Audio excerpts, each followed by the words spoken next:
Oh my gosh. What?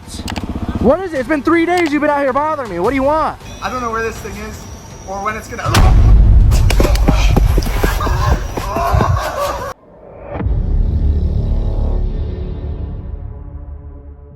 Out in the wild, danger rarely announces itself. It appears when your attention slips for just a second. From a mountain lion silently closing in before a shot is fired to a bear charging at a campsite with no warning, these moments show how fast control can disappear. When something steps out of the trees and you have no time to react, would you be ready or already too late?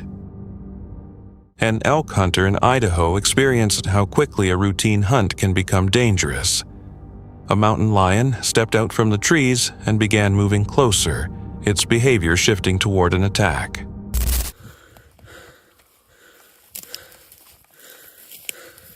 Get back.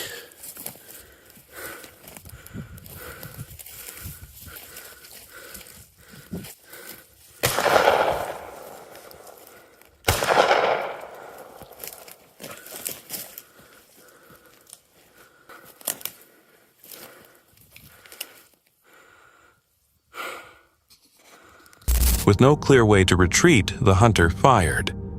Encounters like this show how quietly predators can approach and why constant awareness and preparation matter in the wilderness. How much warning would you notice before it was too late? On October 21st, Eric sat in a tree stand overlooking a cornfield, attempting to film his first solo hunt as strong southern winds exceeding 30 miles per hour shook the tree and masked all surrounding sound. Hours of exposure left him physically and mentally exhausted, and the conditions made it nearly impossible to detect anything approaching. When several deer suddenly sprinted across the field, the shift was immediate. Moments later, a large black bear stepped out from the woods and moved along the edge of the cornfield, closing to just a few yards.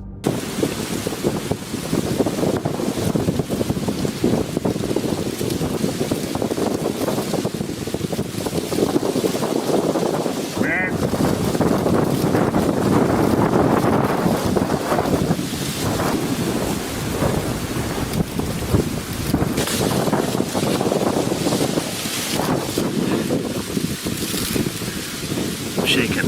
There was 5 or 6 deer out here in the field, and all of a sudden they took off. I got good wind. I don't know what they saw. All of a sudden this big black bear comes out of the woods over here, comes right down the edge of this cornfield. I just shot it at like 3 yards, laying over here dead. I gotta calm down a little bit before I get down. Dude, he was about ready to come up my tree. I gotta sit down. I'd like to find my arrow. Okay, so he broke my arrow off. Okay. Holy cats.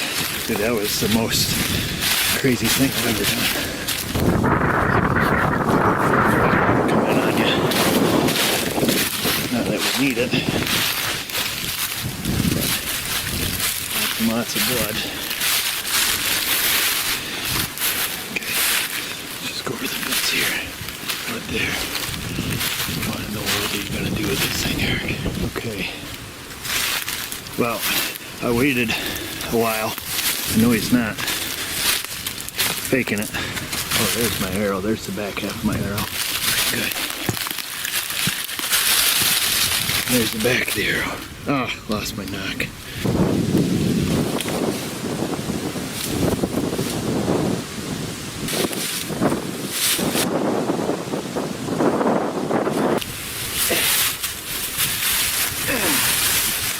Eric fired, then waited before climbing down where he found heavy blood and a broken arrow confirming the bear was down. What allowed him to survive was a quick reaction under pressure, accurate shot placement, and recognizing the warning signs shown by the fleeing deer. In situations where wind and terrain remove your early alerts, how ready are you to act when danger appears within arm's reach? A group taking part in a walking safari in Zimbabwe noticed a lion acting strangely as it locked its attention on them and became more aggressive.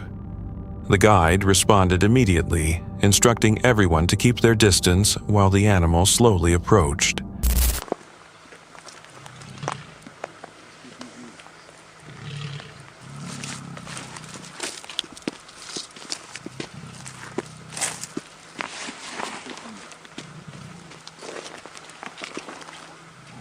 Uh-oh. Stand or walk? Uh-oh. Stand or walk?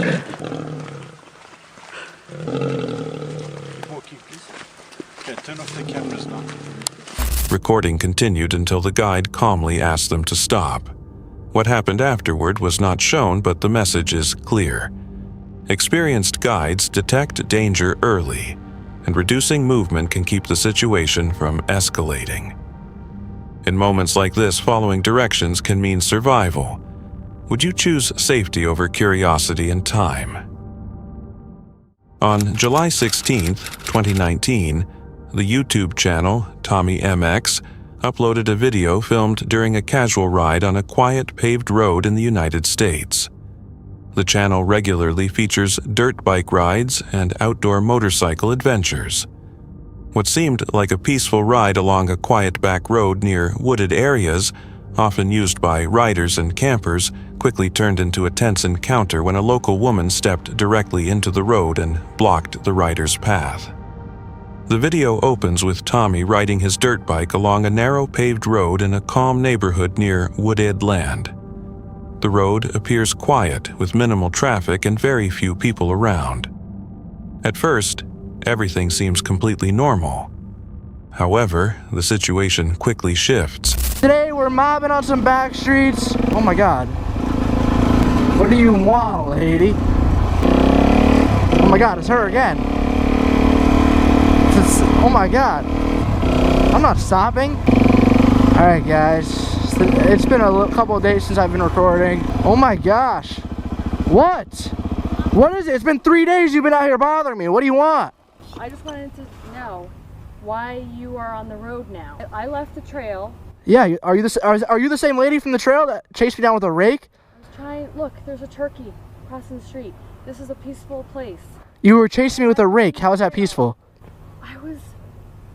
That doesn't matter. Okay. I was in the trail and it was not peaceful. So I came to walk on the cul-de-sac. And now you've been coming with this illegal vehicle. What do you mean illegal? It has a license plate. It has headlights, has a taillight, has blinkers. What are you doing? I'm getting evidence. Obviously, I've been calling the police and nothing's happening. They're very busy with emergencies. And so maybe we can compromise. My give is I won't call the cops, and your give is like maybe you can put it on silent mode when you come up the road. There's no silent mode. It's a dirt bike, lady. It has a title. It's registered in Vermont. Right now. It's because it's off. Because you're in the way. It would work for me. So when you come to the road, just turn it off and walk it up. I'm not pushing up a hill, lady. Why not? Because not everything revolves around you. Other people have other things to do besides push things up roads so you have a peaceful day. As Tommy continues down the road, a woman suddenly steps into the street and stands directly in front of the motorcycle. Her unexpected action forces him to stop immediately. Tommy soon recognizes that this is not the first time he has seen the woman. In an earlier incident, she had confronted him while he was riding near nearby wooded trails. This time, however, the confrontation takes place on a public paved road. The woman begins complaining about the motorcycle and the noise it produces in the area. Tommy calmly explains that his dirt bike is street legal. Despite this explanation, the situation continues to escalate. This is the thing. A lot of the neighbors don't want to hear this anymore. It's not just me. I'm the only one that is not afraid to do something about it. Pay high taxes here. Why are you whispering? This is a nice area. I'm trying to not get angry, but you're mad? Angry now, okay? Okay. Smile. You're on camera, lady. Smile. I have not given consent to that, so... You're on public property. I'm gonna call... Excuse me? You're on public... Okay, I'm gonna call the police. Okay, go ahead. This should be good. Good content right here. Hello. Yes, this is me again. I'm sorry. Yeah, you again. You always call. I know you don't recommend I do that, but this is the only way I can get this to happen because you guys aren't doing what needs to get done.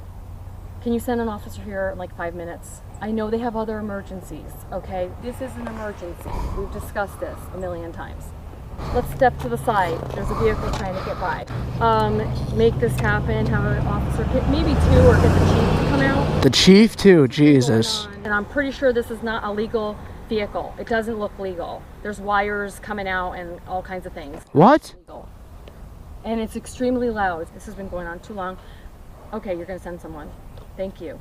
I can't sleep at night. I hear you at all hours of the night and day. I don't ride all hours in the night and day. So why do I hear you at night? I don't know. Maybe you're going crazy. I don't appreciate you calling me crazy. I said maybe you're going crazy. I didn't say you were crazy. If you could just compromise, I won't have to call the police. They're gonna come here and they're probably gonna arrest you. And they're probably gonna take your bike. Are you legal? What do you mean? Are you being racist? No, I'm talking about the vehicle. You just asked if I'm legal, as if I don't belong here. The vehicle, if the vehicle's legal. I don't appreciate your racism, ma'am. I'm leaving. This is getting ridiculous. No, you're not leaving. You are not leaving. You are not leaving. Oh my God. You're not leaving. All right, all right, all right. I'm just gonna turn the bike around just so that when the police come, they can take it easier. Yeah. Okay? That's a great idea. The key's off. It doesn't run anymore. Okay, great. It's in quiet mode. Perfect. Yeah. Quiet mode is the best way to have this motorcycle. Yeah, you see that? See, look. See? See you, lady! See you, sucker! The woman takes out her phone and calls the police, claiming the situation requires immediate attention. While the call continues, Tommy remains stopped in the road. After a moment, he decides that the safest option is to leave the area. After briefly indicating he will turn the bike around, he suddenly accelerates and rides away, once the woman steps aside, bringing the uncomfortable encounter to an end. Some viewers believe the situation escalated because both sides became frustrated during the encounter. Others think the rider simply chose to leave safely before things could get worse. If someone suddenly blocked your vehicle like this, what would you do? During a calm camping trip in Kings Canyon National Park, a YouTuber known as Norwegian Explorer suddenly found himself in a tense wildlife situation that could have easily become dangerous. What started as a quiet moment outdoors quickly turned into a frightening camping encounter involving a very intimidating bear. When he reached the area, the man noticed that the bear was focused on a nearby couple who were packing up their camping equipment. The animal had likely caught the scent of their food from a distance and moved closer to check out the campsite. Situations like this can quickly turn into a risky camping encounter, especially when wild animals approach places where people have been preparing food. Go away, bear. Go away.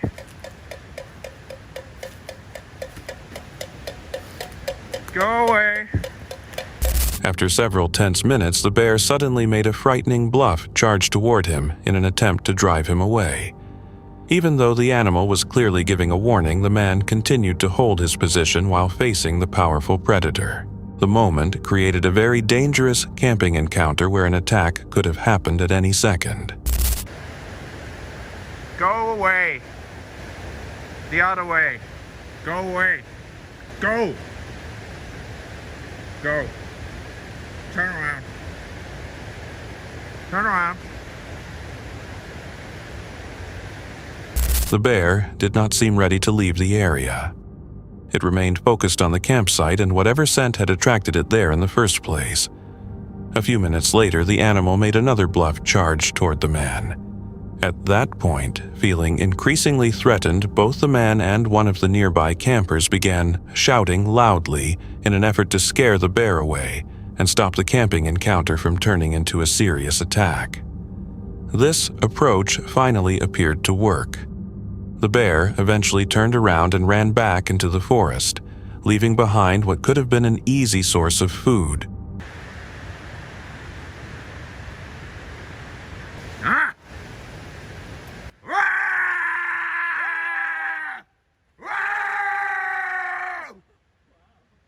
A peaceful outdoor moment can quickly become dangerous when wildlife approaches a campsite searching for food.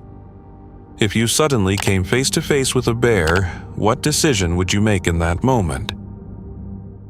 In this case, what a solo camper went through quickly became a tense reminder of how unpredictable the wilderness can be. Meet Xander, the creator behind the YouTube channel, Xander Budnick, where he documents off-grid camping trips and survival-style experiments in remote wilderness areas. Known for testing harsh conditions and uncertain environments, Xander records his experiences as they happen in real time. On March the 28th, 2021, he set out to camp during early spring, traveling through snow rain and changing temperatures. What began as a routine outdoor test soon turned into a night filled with tension.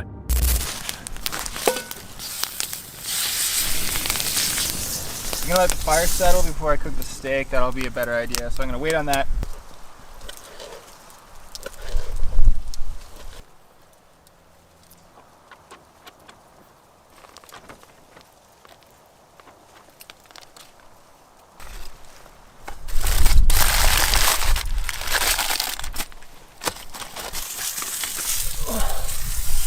That'll do.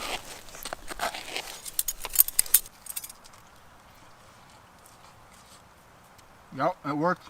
That definitely works. After searching for a flat area without snow, Xander began setting up his campsite and prepared simple food. The rough conditions and uneven ground made even basic tasks more difficult than expected. So it's getting to be about that time where bears are coming out of hibernation. Just to be safe, I'm going to start hanging my food up in trees again, away from camp. I attached this long piece of paracord to this log and I hucked it up over a branch.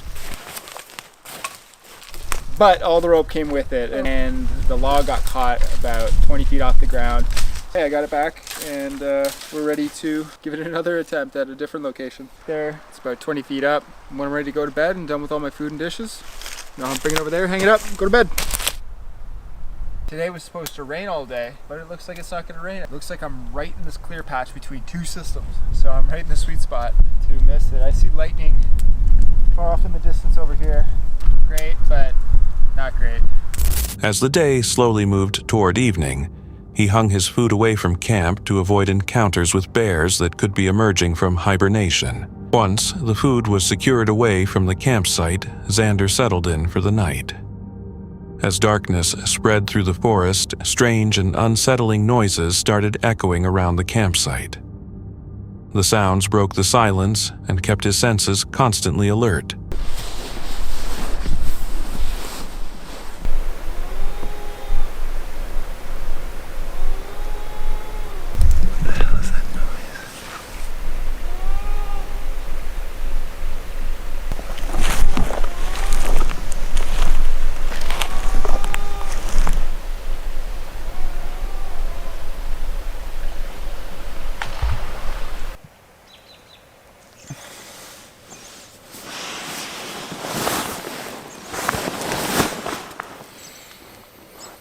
After eventually falling asleep, sharp cries suddenly rang out through the surrounding wilderness, forcing Xander fully awake. The source of the cries remained hidden somewhere in the darkness. The sounds created a tense and unpredictable atmosphere as the unfamiliar and almost unnatural noises made it impossible to tell what might be nearby.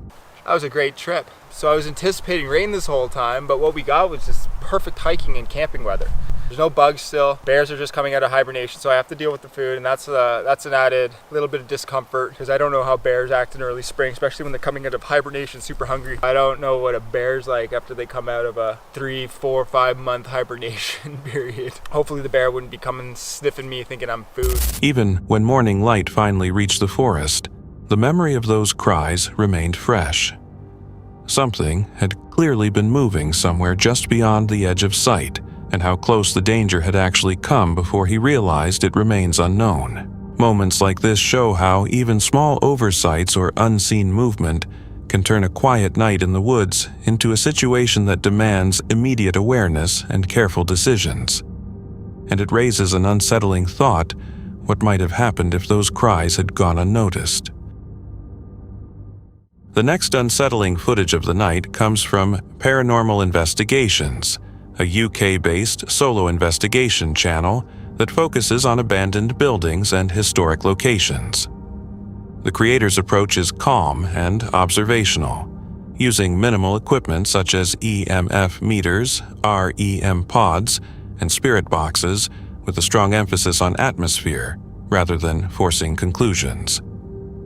It is January 13th, 2026 on the grounds of Stanley Hall at Delville Hall, a rural estate in the United Kingdom. There's the spirit ball set up. Another one down here just at the entrance. The EMF, which never goes off. Even if I hold my GoPro next to it, it never seems to go off. And if I hold my mobile next to it, it never seems to go off.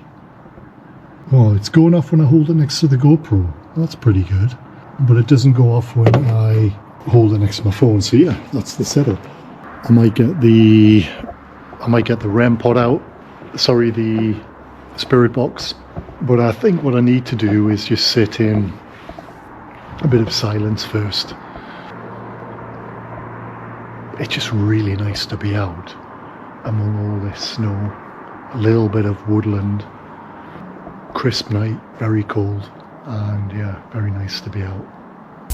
As darkness settles over the snow-covered property, the investigator quietly begins placing equipment around the rear of the hall and near the entrance. A REM pod, an EMF meter, and several cat balls are positioned in different areas to monitor potential activity. Without warning, the REM pod gives a single beep. There is no visible movement nearby and no obvious environmental cause that could explain the activation. The equipment remains silent after that brief moment. The police, they must have saw me here because there's a police helicopter overhead and they're out doing something. Bear in mind I'm in the middle of nowhere here, and it stopped overhead for a moment. Soon after, the calm atmosphere is suddenly disrupted by the sound of a police helicopter hovering overhead, along with patrol vehicles moving somewhere nearby. The disturbance feels unusual for such a remote location, but the investigator continues the session, carefully aware that the atmosphere has shifted. With me tonight at the hall who would like to make contact? Is anyone here lived here in the past? Anyone from the Delville family who is still here that would like to communicate with me? Is anyone that lived in this area here that would like to say something or make a sign, show that you were here? As the investigation comes to an end, no clear paranormal evidence has been captured. Standing alone on the frozen, snow-covered grounds of Delville Hall creates a rare moment of solitude and reflection. The investigator eventually concludes the session and leaves the site, appreciating the quiet isolation of the winter night, even without definitive results. Sometimes, nights like this raise more questions than answers. A single, unexplained signal, a sudden interruption, and a location filled with history can leave people wondering what may have happened just beyond notice. If you were standing alone in that silent estate, and the equipment suddenly activated, would you have stayed longer to investigate or decided it was time to leave? The footage is short, lasting only around 20 seconds, but what it captures is far from ordinary. What makes it even more disturbing is the unknown origin. No one knows who filmed it or who the people in the video are. It starts with a group of friends walking through a dense forest. The setting feels calm. Everything seems normal until something unusual catches their attention. From the darkness near the tree line, a figure barely visible begins to step out slowly. What do you mean? Prove it. I don't know. I've been face down in a ditch for 2 hours. I was trying to save your buddy, okay? I don't think there's much left I have to prove. If you could come help, that'd be nice. Okay? I don't know where this thing is or when it's gonna...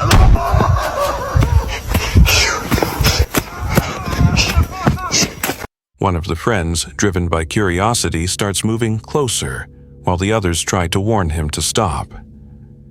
As he gets nearer, the situation quickly escalates. The figure suddenly rushes forward with unnatural speed, covering the distance in seconds. A scream cuts through the night as the figure grabs the boy and pulls him into the darkness. The rest of the group freezes in shock, their terrified shouts echoing through the forest, before the video abruptly ends, leaving only silence behind. No one knows what happened next. Did the others get away? Was the figure truly a skinwalker, as some suggest, or something else entirely? The clip ends without answers, leaving its chilling mystery unresolved. Recognized across many Islamic regions, Abu Fanis is a phenomenon often spoken of by desert travelers. For generations, accounts have described a lone light appearing in the distance, flickering and hovering in a way that feels almost inviting. In the Arabian Peninsula, many believe this light is not natural, but a jinn meant to deceive. The glow draws travelers off their path. هذا الربع ابو فانوس هذا ابو فانوس شفتوا اللي الشير هذا ابو فانوس واضح ابو فانوس شوفوا الحين يبدا يختفي شوفوا بدا يكبس شوفوا يختفي شفتوا شوفوا هذا موقع ابو فانوس حال غير المواقع الاستراحات leading them deeper into the desert, toward hidden pits, dangerous ground, or endless wandering that can end in starvation. Those unfamiliar with the legend are said to make a fatal mistake. Lost, exhausted, and searching for direction, they follow the light, believing it will guide them to safety. Owen recorded a short clip inside her hospital room. At first, everything looked completely normal. But when she slowly panned the camera toward a corner, she noticed something deeply unsettling. Apa tuh Bapak Jirin? Itu nah di pintu. A pale, human-like figure appeared to be standing there completely still, shortly after her friend walked over to check that same corner. When Owen filmed the area again, the figure was gone. After the video circulated online, some viewers said the shape resembled a pocong, a figure from Indonesian and Malaysian folklore described as a human body tightly wrapped in a burial shroud. If you had seen something like that in your hospital room, would you think it was just your mind playing tricks? Or would you start to believe something else was there? That's it for tonight. Which moment creeped you out the most? Drop it in the comments. Have your own story? Share it with us, and stay tuned. The next one is even darker.